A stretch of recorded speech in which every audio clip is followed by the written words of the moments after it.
na kukutana kama leo tulivyokutana. Niwashukuru sana watendaji wa wizara yetu wakiongozwa na katibu mkuu kwa kuendeleza kazi njema ambayo tumeilisi na tunaendelea nayo kuhakikisha kwamba tunafika kwenye ndoto ambayo taifa letu limekuwa likiota kwa miaka yote. Lakini kwa kipekee ni washukuru TFF, wamekuwa shirikisho bora kwa taifa letu na kuipa nafasi nchi kuendelea kujenga mustakabali mpana wa umoja na mshikamano katika kazi kubwa wanayoifanya ya mpira wetu wa miguu. Mtakumbuka wizara yetu inayo majukumu ya kusimamia michezo yote, lakini bila pasipokuwa na shaka TFF wanafanya kazi nzuri. Kuna kila sababu ya kuwapongeza sana watu wote kwa kazi nzuri ambao wamezifanya na kufika hatua leo tunashuhudia ukuaji wa mpira wetu wa miguu. Nikiendelea, nimshukuru kocha wetu. Kocha amefanya kazi kubwa, na kama itakumbukwa kwamba alipewa timu yetu ya taifa ndani ya muda mfupi, na alionyesha uwezo wa kuunganisha vijana na kuunganisha vipaji na hatimaye kuandika historia ya taifa letu kuingia kwenye 16 bora tangu uanzishwaji wa mashindano haya ya mpira wa miguu Afrika. Kwa hiyo tunampongeza, lakini pia tunampongeza kwa kuaminiwa na taifa letu chini ya Daktari Samia Suluhu Hassan, Rais wa Jamhuri ya Muungano wa Tanzania, ya kwamba sasa aishike timu yetu ya taifa kwa miaka miwili ili kujenga uwezo wa vijana wetu na kuiweka bendera yetu ya taifa si tu kwenye mlima Kilimanjaro, bali kwenye bara la Afrika, na dunia ikitazama ione Tanzania ikimeji kama giant of football wa Afrika. Kwa kocha na mambo matatu tu. Moja, serikali imewekeza fedha kama ambavyo imewekeza kwenye miundombinu, kama ambavyo imeendelea kuwekeza kwenye timu yetu, lakini pia imeamua kuwekeza pia kwenye taaluma. Maana yake Daktari Samia Suluhu Hassan kwa mapenzi yake ya dhati na kwa mchezaji namba moja anayetambua ya kwamba vijana wengi wa taifa letu ndoto yao si tu kuchezea hapa, ni kuvuka mipaka ya taifa letu, katoa hizi fedha na analipa yeye mwenyewe kocha, ikiwa ni sehemu ya kuongeza tija na ufanisi wa vijana wetu katika mechi zinazokuja za AFCON. Matarajio ya Daktari Samia ni kuhakikisha kwamba timu hii inakuwa bora kuliko ilivyokuwa na inapanda viwango, si tu viwango vya kafu bali vya FIFA pia. Kwa hiyo Gamondi anayo kazi kubwa ya kufanya, na maelekezo ya Daktari Samia alionipatia ni kwamba mwambie Mwalimu Gamondi kama kuna kijana wa Kitanzania yuko kokote duniani amlete hapa alipigania taifa lake ili kombe 2025-27 libaki hapa Tanzania.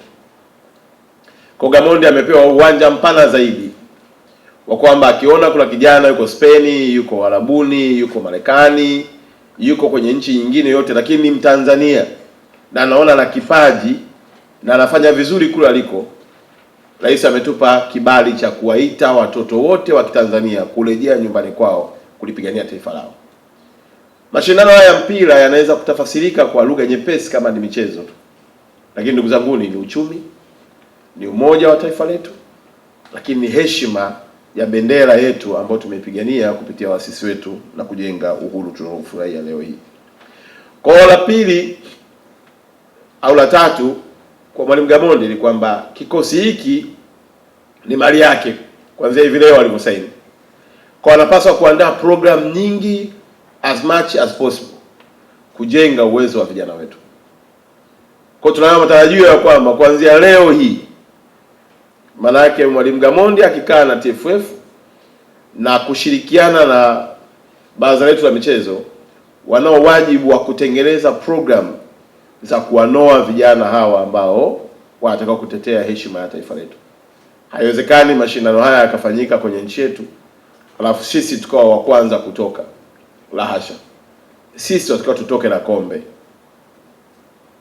Na hiyo inawezekana tukimtanguliza Mungu, tukaweka jitihada zetu na kila mmoja akaunganisha utaaluma wake na ujanja wake, basi tunaweza kuvuka na kuishangaza dunia. Msemo wangu nawaambia tu, Mungu tuliyekuwa naye Morocco akatufanya tukaingia kwenye 16 bora hajabadilika.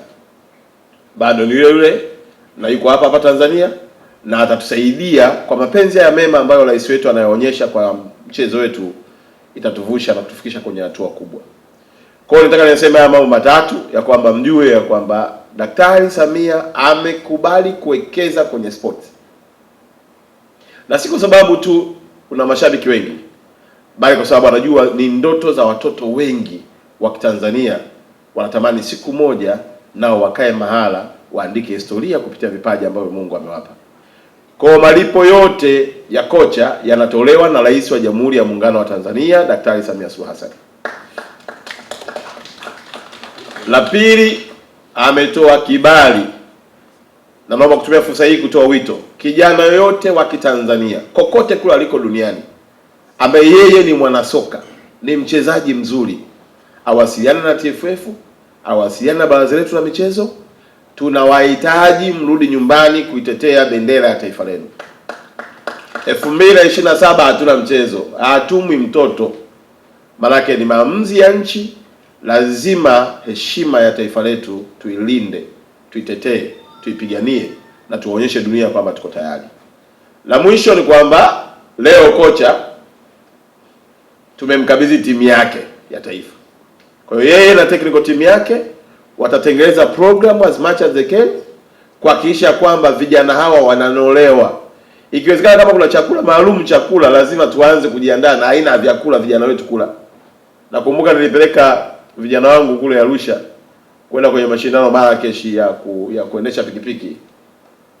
Ilikuwa ni Africa Motocross Championship. Wameenda kula wakakuta kumbe kuna chakula kingine utakiwa kula wewe mwendesha pikipiki. Ukila makanda hapo ukipiga bumps zile unashangaa unaruka hivi. Sasa kama kuna chakula maalum, if there is a need a special diet, we need to act from today. Tuhakikisha vijana wetu wanakuwa wako physical. Yaani kuanzia kichwa, mind kwenda mpaka kwenye mwili. Na ndio maana tunaruhusu pia walioko duniani waje tuunganishe nguvu. Taarifa nizo nazo tu tayari tuna vijana zaidi ya 16.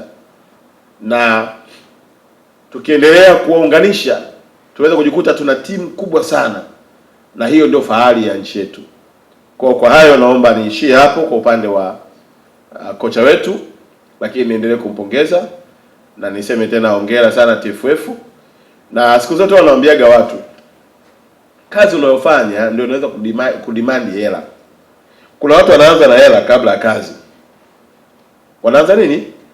Pesa kabla ya kazi. Lakini mimi nakwambia kazi ukiifanya ndio inatengeneza nini? Pesa. Kwa hata hii Gamondi amefanya kazi imemtengenezea mkataba wa miaka 2. Vijana wetu Taifa Star walifanya kazi uwanjani kule, ikawatengenezea heshima mpaka ya rais wetu wa Jamhuri ya Muungano wa Tanzania kutuma ndege kwenda kuwachukua. Kwa hiyo vijana aliwaombe tu, tupigeni mzigo, heshima iko njiani. Lakini kipekee pia nimshukuru sana waziri wetu mkuu Mheshimiwa Dr. Lameck Mwigulu Nchemba. Amekuwa kiungo msaidizi mkubwa sana. Mimi kama waziri lazima utambue nafasi ya kiranja mkuu wenu. Kafanya kazi kubwa na tumekuwa na vikao vya mara kwa mara, na maandalizi tunaendelea ya AFCON. Yeye ndio mwenyekiti wa kamati kuu ya maandalizi ya AFCON. Tuna kamati ya technical team, tuna kamati ya makatibu wakuu ambao katibu mkuu wetu ni katibu, lakini tuna kamati kuu ambayo inaongozwa na Mheshimiwa Waziri Dr. Mwigulu. Waziri mkuu wetu huyu amesimamia vyema, na tunaenda kuhakikisha kwamba yale maelekezo yote ambayo Daktari Samia ameyatoa yanaenda kufanyiwa kazi ili kutimiza ndoto ya Watanzania. Jambo la pili, tumepata ugeni na mmeuona, tulitangaza hapa. Ugeni huu umetupa heshima kama nchi, na kwa kweli nitumie fursa hii kuwaomba wanahabari, habari yoyote ile unaweza kuiona kwenye mitandao, imetoka kokote kule. Sio jambo la muhimu kuiamplify bila kujua source ya habari. Na kwenye source mnajua kabisa kuna credible source. Yalikuwa maneno mengi sana yaliyopelekea mpaka wengine wakaanza kumhoji rais wa kafu na kuanza kuisema nchi yako vibaya. Hakuna nchi iliyokamilika kwa kila kitu. Na ndio maana maendeleo is a process. Sasa wakati mwingine unaweza kusikia maneno ya kule ukalishwa. Rais Daktari Samia Suluhu Hassan, mimi nimepata bahati ya kuwa awamu ya 4, nimepata bahati ya kuwa awamu ya 5, nimepata bahati ya kuwa awamu ya 6. Hakuna uwekezaji uliowahi kufanywa na rais yoyote yule kwenye upande wa michezo kama ambavyo imefanywa na Daktari Samia Suluhu Hassan. It's totally unfair unakaa kwanza kuhoji miundombinu yenyewe hakuna. Sasa unategemea itatokea overnight. It's a process. Ukienda kumhoji rais wa kafu katika hiyo point, maana yake unataka akujengee lami. Hiyo ni jukumu letu kama serikali. Na jukumu hilo Daktari Samia ameshatoa maelekezo. Wewe fikiria unajenga uwanja mpya Dodoma. Unajenga uwanja mpya Arusha. Investment tu ya ujenzi wa viwanja katika maandalizi ya AFCON ni trilioni 1.237. Hiyo sijaongelea infrastructure zingine, sijaongelea barabara. Juzi tumekaa na Mheshimiwa Waziri Mkuu kaongelea bali ya miundombinu ya Arusha. Tayari waziri wetu wa TAMISEMI ameshapewa maelekezo. Tayari waziri wa ujenzi ameshapewa maelekezo kujenga barabara za lami. Na hivi tunavyoongea wanakimbizana na kandarasi. Kufunga taa, kuhakikisha kuna kamera. Hasa kuna mtu tu wewe unakuja hutembei huko tu hapa umesema kwenye mtandao nchi fulani naisema nchi yako na unaungana nao. Afu unajiona jasiri kwamba umehoji mambo ya pointi. Wakitoka pale ndio maana kuna mmoja aliulizwa mpaka la hivi wewe kutoka wapi? Yaani fikiria mgeni anahoji hivi wewe ni mtu wa wapi? Maana yake anashangaa ya kwamba this is all supposed to come from you. Kwa hiyo niombe ndugu zangu, tunapenda sawa kutaka kuhoji mambo tuonekane wanadisi, lakini angalia basi na uzalendo wa nchi yako. Angalia basi na msingi wa hoja yako. Alafu hata huko nao waambia tunajadiliana leo asubuhi na kina Shafi Dauda.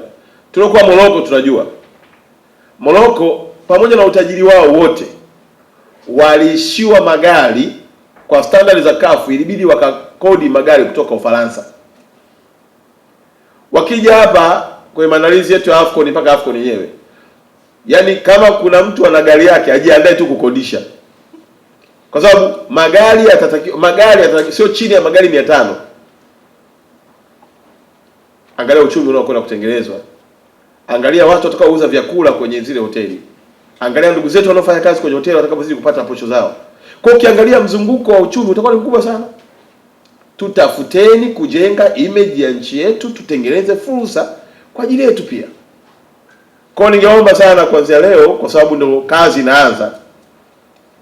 Hebu wanaweza kutengeneza content za Kiingereza, za Kiswahili, wahakikisha kwamba wana brand nchi yao. Kama kafu wamekubali kuja kufanya mkutano wao. Fikiria sisi tumeenda kuwaona Morocco ilikuwa tarehe 16. Na mkutano huo umepangwa kufanywa Cairo, makao makuu ya kafu. Fikiria ushawishi alionao Daktari Samia Suluhu Hassan. Na mliniona nilibeba mpaka na bendera na barua. Tumepiga maneno pale mpaka akisukuma.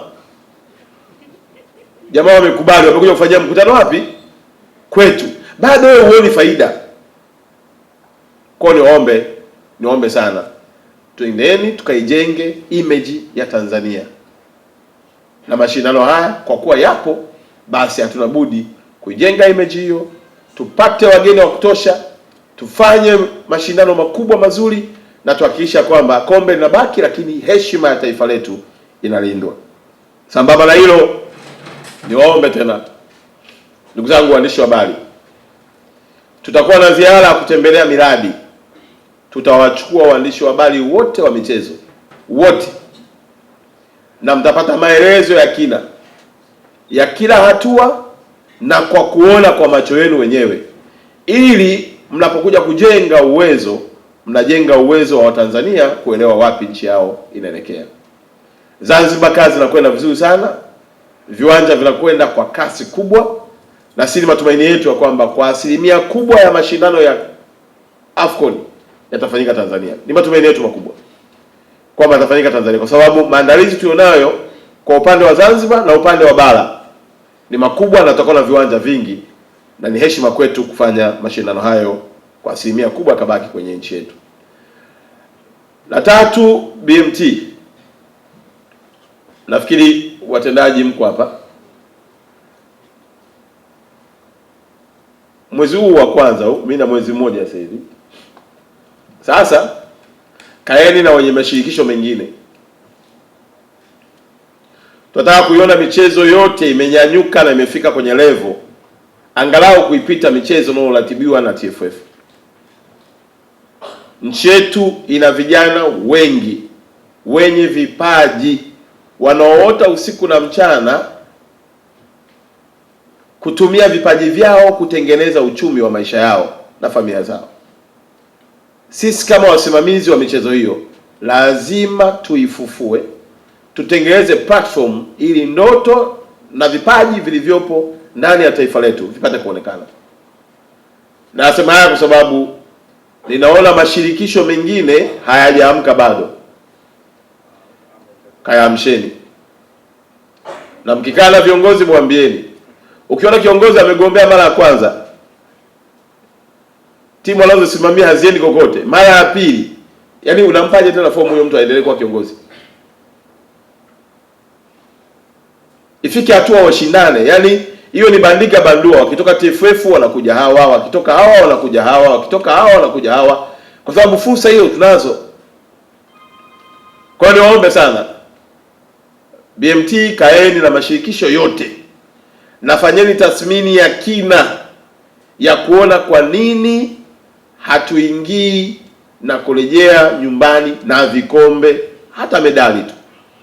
Wewe angalia, tuna mambo ya mpira ambao leo anatupa heshima, lakini twendeni tukaangalie netball, twendeni tukaangalie volleyball, twendeni tukaangalie basketball, twendeni tukaangalie michezo mingine yote, kama ni rugby twendeni tukaifufue.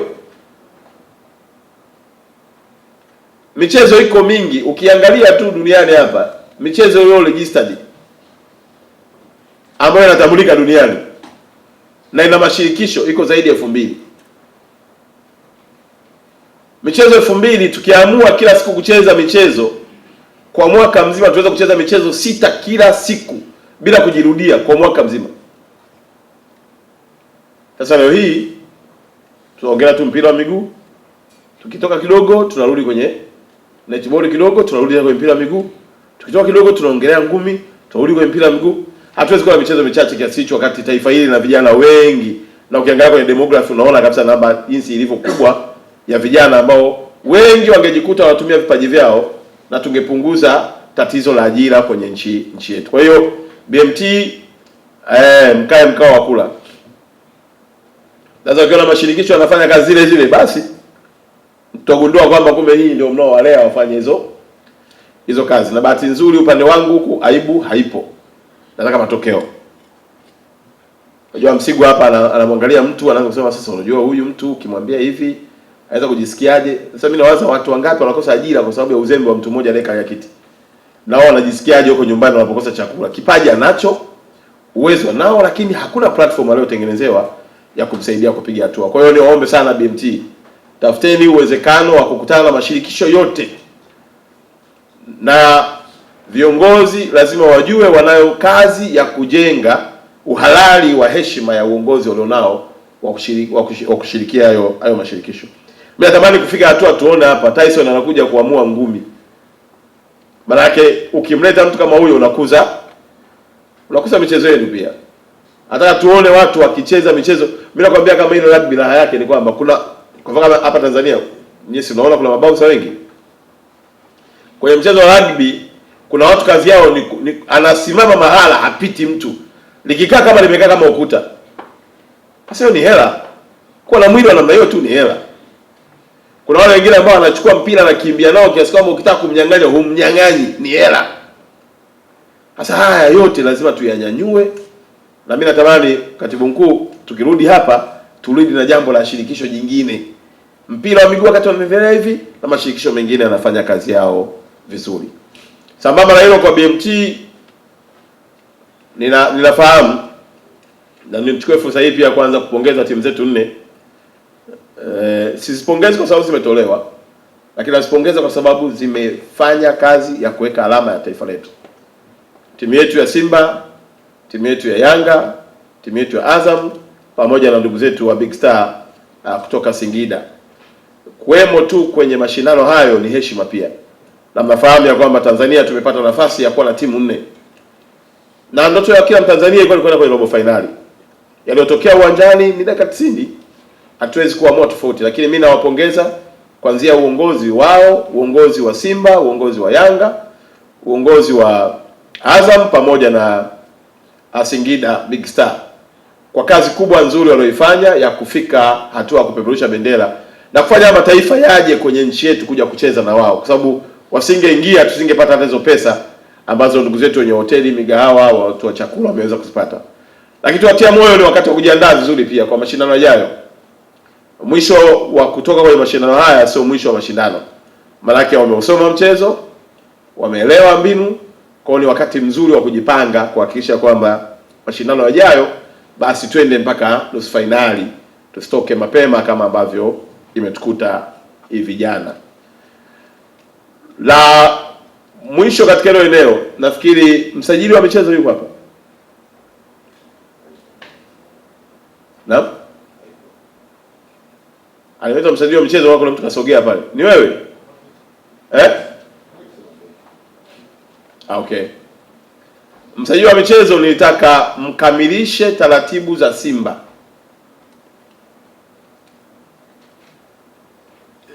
Simu zimekuwa nyingi kwetu, na mimi nisingependa kuanza kutoa maoni na kuingilia mchakato. Na niwahakikishie tu wapenzi wa michezo, kama kuna kipindi sheria zitafuatwa na kanuni, ni kipindi hiki cha uongozi wangu. Na msajili kwa mujibu wa taratibu anapokamilisha awajulishe wahusika waendelee. Singependa kama waziri kila mara kuanza kutolea ufafanuzi jambo hili, katiba yao imekuwa hivi, wamefikia hatua hii. Hapana, kwa sababu ni jambo la kitaratibu, kanuni zipo, sheria zipo. Kwa hiyo ni kuhakikisha kwamba mnakamilisha haraka. Bado ndio msajili. Sasa usipite hivyo. Rudi kule. Ushakukaa kwenye buffet unapakua peke yako bila kujali wenzako. Simama tu hapo. Kwa sababu unapopita pia angalia wenzako wako kazini hao. Jambo la Simba kamilisha. Na nimeambiwa nataka kuniona, mimi usinione. Si kanuni unazijua? Sheria tunajua. Kwa mujibu wa taratibu, kanuni na sheria tekeleza. Ile gari ikiitwa ST maana yake taratibu, sheria na kanuni. Kamilisha, na ikiwezekana kabla ya mwezi huu wape majibu wana Simba waendelee na utaratibu wao. Kwa sababu tukianza kuonana hapa tafikia hatua lazima, unajua mheshimiwa waziri alielekeza hivi, unaanza kuingizwa kwenye mambo ambayo hata sio kwako. Viongozi na watendaji wote, as long as wewe ndio msimamizi wa taratibu, wewe ndio mwenye sheria, simamia sheria, simamia kanuni, kamilisha, wape taratibu, waendelee na mchakato wao wa kutengeneza katiba itakaweza kupata. Kama kuna watu wengine wanaingia kwa wadhamini, ewala. Kama kuna shareholder wengine wanaongeza, ewala. Kama kuna nini, lakini tunachotaka sisi tuone timu hizi zikifanya vizuri na hakuna changamoto ya kiongozi au ya kikatiba ambayo sisi kama serikali jukumu letu kufacilitate na kuwatoa kwenye hiyo mikwamo. Kwa hiyo nafikiri hilo limeeleweka, si ndio ndugu yangu? Appointment yako wewe wape watu wa Simba huko waendelee na mchakato wao. Na kabla mwezi huu jambo hilo limefanya nini? Tumeelewa baba? Jamani ndugu zanguni, baada ya kusema hayo nimalizie na ombi langu moja ambalo lenyewe ni nje ya story hizi. Sababu unajua kuitana kila mara waandishi wa habari sio jambo jepesi pia.